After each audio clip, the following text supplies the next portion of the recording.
Hello बच्चों, स्वागत है आपका अपने YouTube channel bright academy classes पे। अब तक हम क्लास 9 का बायोलॉजी का फर्स्ट चैप्टर सेल यानी कोशिका का पार्ट 7 तक कवर कर चुके हैं। ठीक है, अब ये हमारा वीडियो है पार्ट 8। इसमें हम लोग गाजी काय देखेंगे, पर इसके पहले हमारा पार्ट 7 था, उसमें मैंने आपको सेल ऑर्गन, कौन सा सेल ऑर्गन बताया था। पार्ट 7 में हम आपको माइटोकॉन्ड्रिया के बारे में बता दिए थे। ये हमारा पार्ट 8 है। ठीक है, ये हमारा वीडियो नंबर पार्ट 8 है। पार्ट 7 में हमने माइटोकॉन्ड्रिया के बारे में कवर कर लिया है। ये हमारा पार्ट 8 है, यानी इसमें हम लोग गाल्जी बॉडी के बारे में देखेंगे, यानी गाल्जी क्या है। ठीक है, सबसे पहले बात आती है सर, गाल्जी बॉडी क्या होता है। ठीक है, तो हम उसकी संरचना वहां बनाएंगे और उसके बारे में देखेंगे। ठीक है, माइटोकॉन्ड्रिया के बारे में हमने अध्ययन कर लिया था कि माइटोकॉन्ड्रिया को क्या बोला जाता है, कोशिका का ऊर्जा घर, यानी माइटोकॉन्ड्रिया को कोशिका का ऊर्जा घर कहते हैं। ये क्या करता है, एडीपी से एटीपी का निर्माण करता है। माइटोकॉन्ड्रिया क्या करता है, माइटोकॉन्ड्रिया का वर्क है एडीपी से एटीपी का निर्माण करना। किस क्रिया द्वारा, श्वसन क्रिया द्वारा। श्वसन क्रिया द्वारा एडीपी से एटीपी का निर्माण करना माइटोकॉन्ड्रिया का वर्क है। ठीक है, एटीपी क्या है, एटीपी हमारे शरीर में ऊर्जा देती है। क्या देती है, ऊर्जा। माइटोकॉन्ड्रिया एक क्रिया द्वारा 38 एटीपी एनर्जी बनाती है, 38 एटीपी। और एटीपी का फुल फॉर्म क्या होता है, एडिनोसिन। देखिए, एटीपी का फुल फॉर्म होता है एडिनोसिन ट्राइफॉस्फेट, और एडीपी का एडिनोसिन डाइफॉस्फेट। डाई मतलब दो, यानी फास्फेट समूह कितने होंगे, दो होंगे, और ट्राई मतलब तीन। फास्फेट समूह कितने होंगे, तीन होंगे। फास्फेट समूह ऐसे होते हैं। ठीक है, ऑक्सीजन लगा होगा दोनों ओर। ठीक है, इधर हाइड्रोजन होगा आपका, ये होता है फास्फेट समूह। ठीक है, जब आप क्लास 11th या 12th में जाएंगे तो उसमें आपको डीएनए की संरचना पढ़ाई जाएगी, तब बताया जाएगा फास्फेट समूह के बारे में। ठीक है, अभी बस इतना ही रखते हैं कि एडीपी से एटीपी का निर्माण माइटोकॉन्ड्रिया में श्वसन क्रिया के द्वारा होता है। एटीपी ऊर्जा का कार्य करता है। एटीपी का फुल फॉर्म, एटीपी का फुल फॉर्म पता है, नहीं पता है, पार्ट 7 देख लीजिए। अगर पार्ट 7 देखे रहेंगे तो पार्ट 8 आपको समझ में आएगा। ये वीडियो उससे रिलेट करती हुई है। ठीक है, हम गाल्जी बॉडी की शुरुआत कर रहे हैं। सबसे पहले कीवर्ड इसका लिखिएगा, गाल्जी बॉडी की खोज किसने की, कैमिलो गाल्जी, यानी गाल्जी बॉडी की खोज कैमिलो गाल्जी ने की। हेडिंग डालिएगा गाल्जी बॉडी, उसमें लिखिएगा गाल्जी बॉडी की खोज कैमिलो गाल्जी ने की। ठीक है, अब इसकी संरचना देख लीजिए। ये जो होता है ये कणिका के रूप में होता है, यानी पुट्टिकाओं के रूप में होता है कोशिका में। ठीक है, जब ऐसे कोशिका की संरचना बनाएंगे आप लोग, सबसे बाहरी लेयर क्या होती है कोशिका की, सबसे बाहरी लेयर कोशिका की होती है कोशिका झिल्ली, यानी सेल मेम्ब्रेन। उसके अंदर लिक्विड पार्ट भरा होता है जिसको हम बोलते हैं कोशिका द्रव्य। इसके अंदर केंद्रक होता है, केंद्रक के अंदर द्रव भरा होता है जिसको बोलते हैं केंद्रक द्रव। इसके अंदर न्यूक्लियस होता है जिसे केंद्रिका बोलते हैं। अब देखिए, बस इसी केंद्रक से लगा हुआ हमारा एंडोप्लाज्मिक रेटिकुलम होता है। बस यही कणिका के रूप में फैली हुई हमारी क्या होती है, गाल्जी बॉडी होती है। जब इसकी संरचना आपको बढ़िया से बनाएंगे, पहले के वीडियोज में आपको बताया है कैसी संरचना है। ठीक है, तो उसमें हमने गाल्जी बॉडी और एंडोप्लाज्मिक रेटिकुलम बताया था। अभी गाल्जी बॉडी पढ़ लीजिए, फिर एंडोप्लाज्मिक रेटिकुलम बताएंगे। ठीक है, यानी ये एंडोप्लाज्मिक रेटिकुलम के पास कण के रूप में होते हैं। ठीक है, इसकी संरचना कण के रूप में होती है। इसको बोला जाता है पुट्टिकाएं और इसको बोला जाता है स्रावी कोशिकाएं। क्या बोला जाता है, स्रावी कोशिकाएं।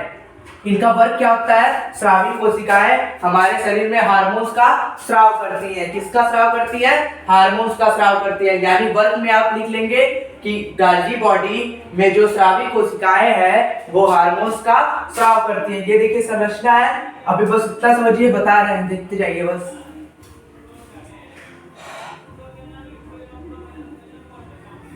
ठीक है, बस देखिए, यानी आप लिखिएगा कि हेडिंग डालिए गाल्जी बॉडी, गाल्जी बॉडी लिखिएगा गाल्जी बॉडी की खोज कैमिलो गाल्जी ने की थी।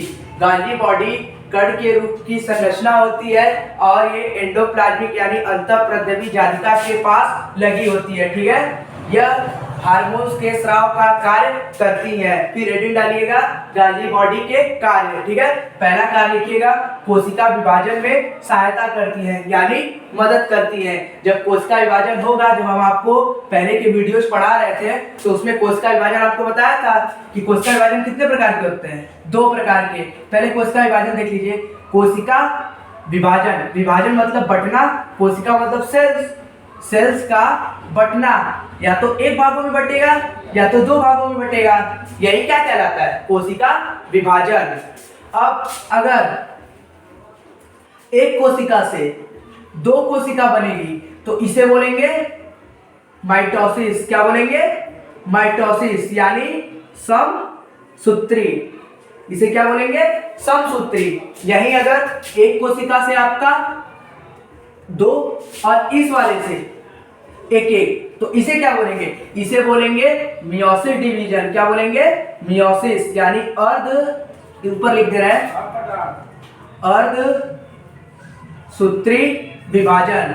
देखिए, अगर एक कोशिका से 2 कोशिका बनेगी तो समसूत्री विभाजन, अगर एक कोशिका से 4 कोशिका बनेगी तो अर्धसूत्री विभाजन। इसके पहले के वीडियो में हमने इसको डिटेल बताया है। ठीक है, पार्ट 6 में जाइएगा, उसमें देखिएगा आपको बताया गया है सेल डिवीजन के बारे में। बस अभी इतना समझिए कि कोशिका विभाजन में गोल्गी बॉडी का वर्क इतना है कि यह कोशिका विभाजन में क्या करता है, सहायता करता है, या फिर प्रोटीन्स का सहायता करेगा, या फिर हार्मोन्स का, जिसकी भी सहायता करनी होगी उसका करेगा।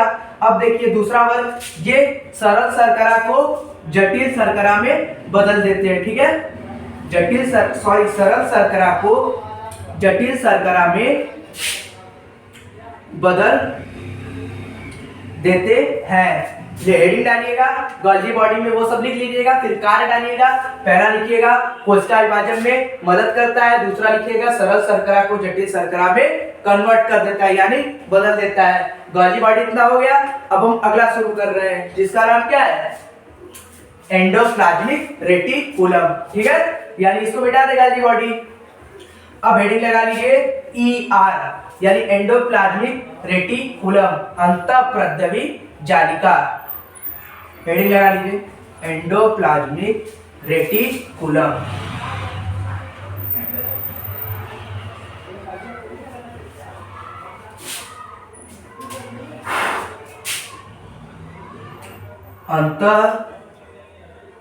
अंतःप्रद्रवी जालिका, एंडोप्लाज्मिक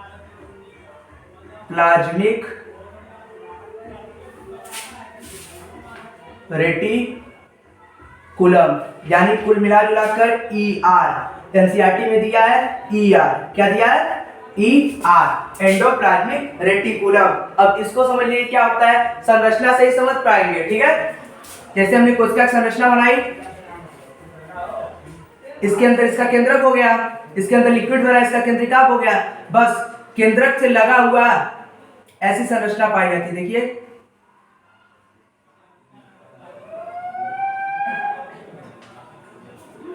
बस ऐसी संरचना पाई जाती है, और कहीं कहीं पे ऐसी पाई जाएगी।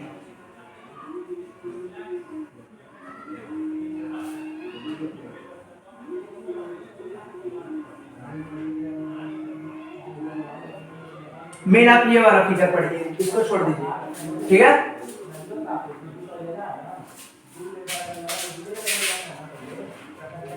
देखते जाइए। बस हमने क्या बनाया, ये ऐसे वाई शेप का बनाया, ये क्या है, अंतःप्रद्रवी जालिका है। आप बोलेंगे सर इसमें ये पॉइंट्स नहीं है। अब इन पॉइंट्स को क्या बोलते हैं, इन पॉइंट्स को बोलते हैं राइबोसोम। क्या बोलते हैं, राइबोसोम, यानी एंडोप्लाज्मिक रेटिकुलम के ऊपर क्या लगी होती है, राइबोसोम्स लगी होती है। बस जहां राइबोसोम्स लगी होती है उनको बोला जाता है खुरदुरी, यानी RER, रफ एंडोप्लाज्मिक रेटिकुलम, यानी खुरदुरी अंतःप्रद्रवी जालिका, RER। जहां पे राइबोसोम्स लगे होंगे उसे बोलेंगे खुरदुरी अंतःप्रद्रवी जालिका, और जहां नहीं लगे हैं, देखिए इस वाले में नहीं लगे हैं तो इसको बोलेंगे SER, यानी स्मूथ, यानी चिकनी। क्या बोलेंगे, चिकनी। चिकनी अंतःप्रद्रवी जालिका, SERRER। हमारा ये था हमारा अंतःप्रद्रवी जालिका। अब हम देखेंगे लयनकाय और रसस्थानी, ठीक है। इसका स्क्रीनशॉट ले लीजिए, जैसे स्क्रीनशॉट लीजिए फिर हम बता रहे हैं इसके बारे में, ठीक है।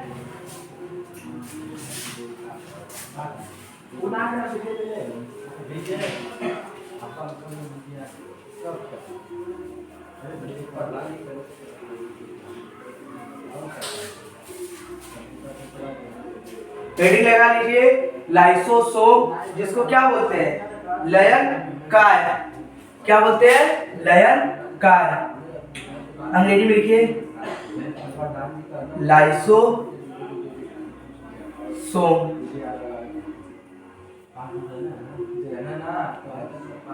लाइसोसोम हेडिंग डाल लीजिए।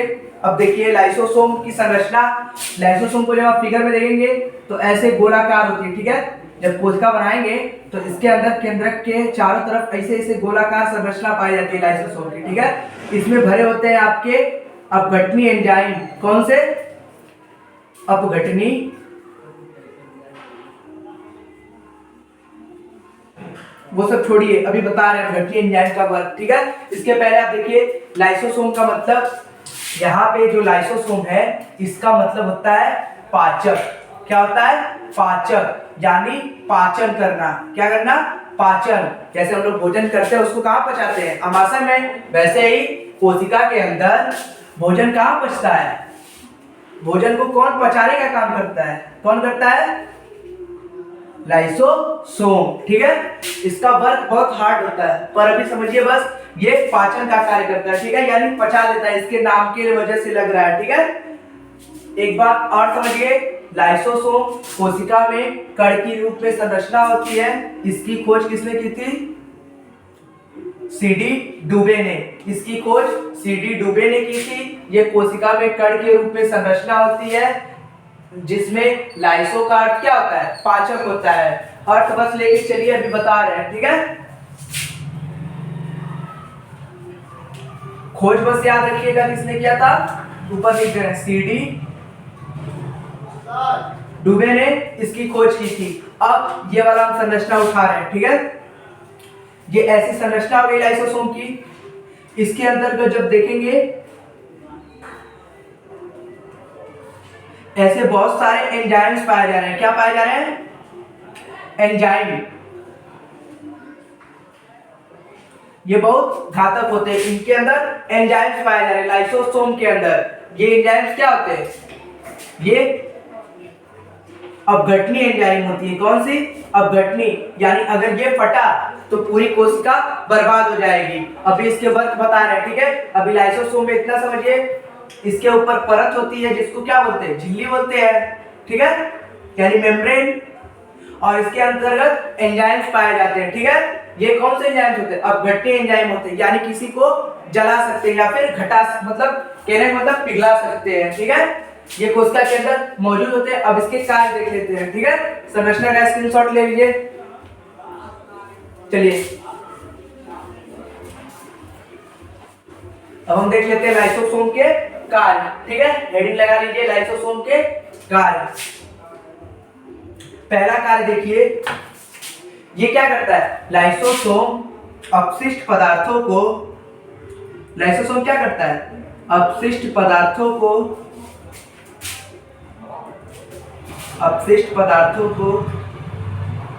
पचाने का कार्य करता है, ठीक है। अपशिष्ट पदार्थों को पचाने का कार्य करता है, यानी इसके अंतर्गत एंजाइम्स पाए जाते हैं जो अवशिष्ट पदार्थ होंगे, यानी खराब पदार्थ होंगे, वेस्ट फूड होंगे, उनको क्या करेगा, पचा देगा, यानी गला देगा, उनको छोटे छोटे भागों में तोड़ देगा। कौन, लाइसोसोम। ये हमारा पहला वर्क हो गया।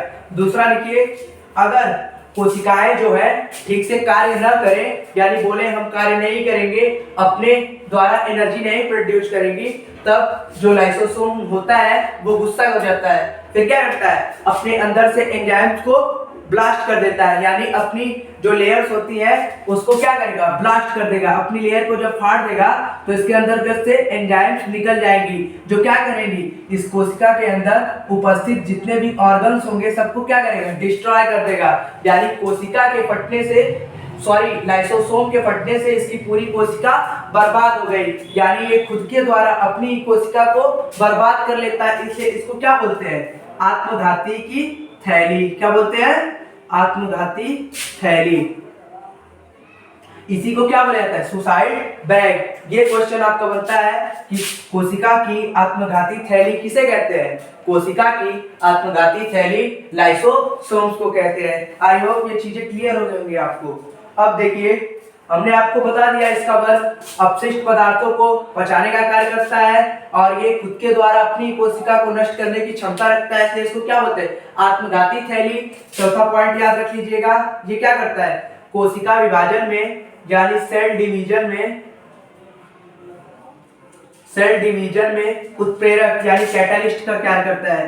किसका कार्य करता है, उत्प्रेरक का। यानी सेल डिवीजन में जितनी भी प्रोटीन्स चाहिए उनको जल्दी जल्दी पहुंचाने का या फिर अभिक्रिया जो होती है उसको तेज करने का काम कौन करता है, अपना लाइसोसोम करता है, यानी उत्प्रेरक का कार्य करता है, कैटालिस्ट का कार्य करता है। ठीक है, लाइसोसोम समझ में आया, इसका स्क्रीनशॉट ले लीजिए।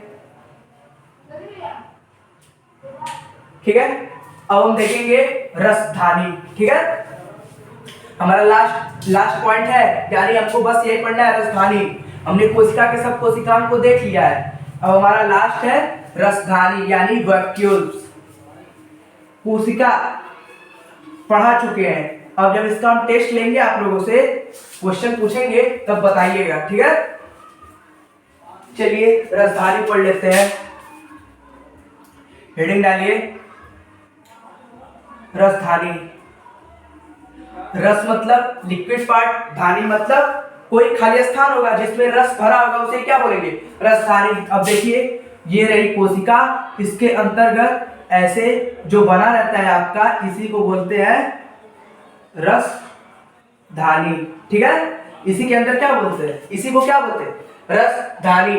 अब बात आती है किसमें प्रेजेंट होता है, ये प्रेजेंट होता है पादपों में। किसमें, पादपों में। जंतुओं में प्रेजेंट होता है पर बहुत छोटे छोटे, इतना बड़ा आकार नहीं रहेगा, यानी सूक्ष्म आकार। लिख लीजिए, सूक्ष्म आकार में जंतु में पाया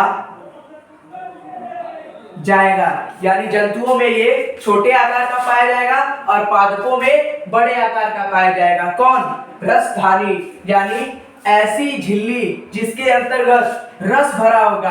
अभी बताएंगे कौन सा रस। ठीक है, अभी बस इतना समझिए, रसधानी किसे कहेंगे, रसधानी कोशिका के अंदर मौजूद होती है और ये बड़ी यानी अपने विस्तृत आकार में पादप में पाई जाती है, जंतुओं में छोटे आकार में पाई जाती है। ठीक है, रसधानी के अंदर क्या भरा होता है, लिक्विड पार्ट भरा होता है। अभी इसका वर्क समझ लेते तब समझ में आएगा। ठीक है, अब हेडिंग डाल लीजिए, हमने क्या देखा, रसधानी। हेडिंग डाल के इतना लिखिएगा कि ये पादप कोशिका में प्रेजेंट होती है और ये एक लेयर वाली होती है। क्या होती है, एक लेयर, यानी एक परत वाली होती है। ठीक है, यानी एक लेयर वाली होंगी। पूछता है कि रसधानी कितने लेयर्स की बनी होती है, रसधानी एक लेयर्स की बनी होती है। कितने लेयर की, 1 लेयर की बनी होती है। ठीक है, तो लिखेगा ये पादप कोशिका पाई जाती है, ये एक लेयर की बनी होती है। ये इसका वर्क क्या है अभी समझा दे रहे हैं, और ये पादप कोशिका पाई जाएगी, इसका विस्तृत आकार ही पादप कोशिका पाया जाता है और इसके अंतर्गत लिक्विड पार्ट्स यानी तरल पदार्थ भरे होते हैं। अब इसके वर्क समझ लेते हैं जल्दी से। ठीक है, हेडिंग लगाइए, रसधानी के कार्य। ठीक है, रसधानी के कार्य पहला लिखिएगा, भोजन का संग्रहण। भोजन का संग्रहण यानी संग्रहण मतलब इकट्ठा करना। जो भोजन बनेगा तो शरीर से जो भोजन बन के कोशिकाओं में जाएगा उसको क्या करेगा, कोशिका का जो वैक्यूल्स है यानी रसधानी, वो क्या करेगा, इकट्ठा कर लेगा। यानी भोजन का संग्रहण यानी भोजन को इकट्ठा करने का कार्य कौन करता है, रसधानी यानी वैक्यूल्स करता है। ठीक है, एक पॉइंट और लिखिएगा, यानी अपशिष्ट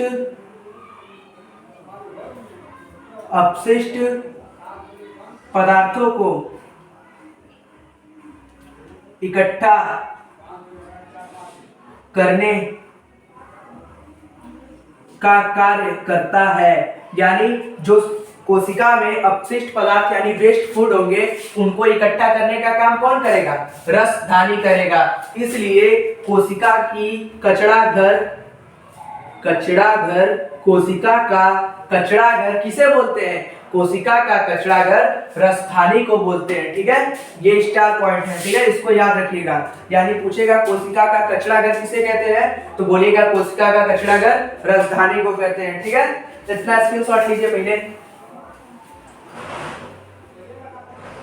स्क्रीनशॉट लीजिए, फिर बता रहे हैं आपको रसधानी का। ठीक है,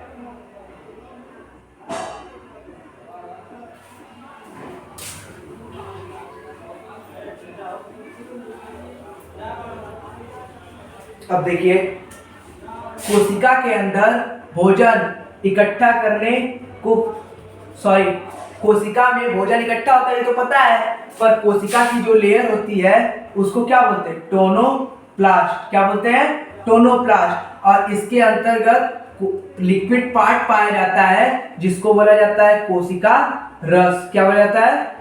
कोशिका रस। ठीक है, ये पॉइंट याद रखिएगा। और एक पॉइंट और याद रखिएगा कि कोशिका का कचरा घर किसे कहते हैं? कोशिका का कचरा घर रसधानी को कहते हैं। इसी के साथ हमारा रसधानी खत्म हो गया। अब यहाँ के साथ हमारा चैप्टर भी खत्म हो गया। यानी हमने क्या क्या पढ़ लिया? सेल ऑर्गन सब पढ़ लिए, यानी कोशिका में पाए जाने वाले अंग पढ़ लिए, हमने सब चीज पढ़ लिया। यानी हमारा फर्स्ट चैप्टर बायोलॉजी का सेल यानी कोशिका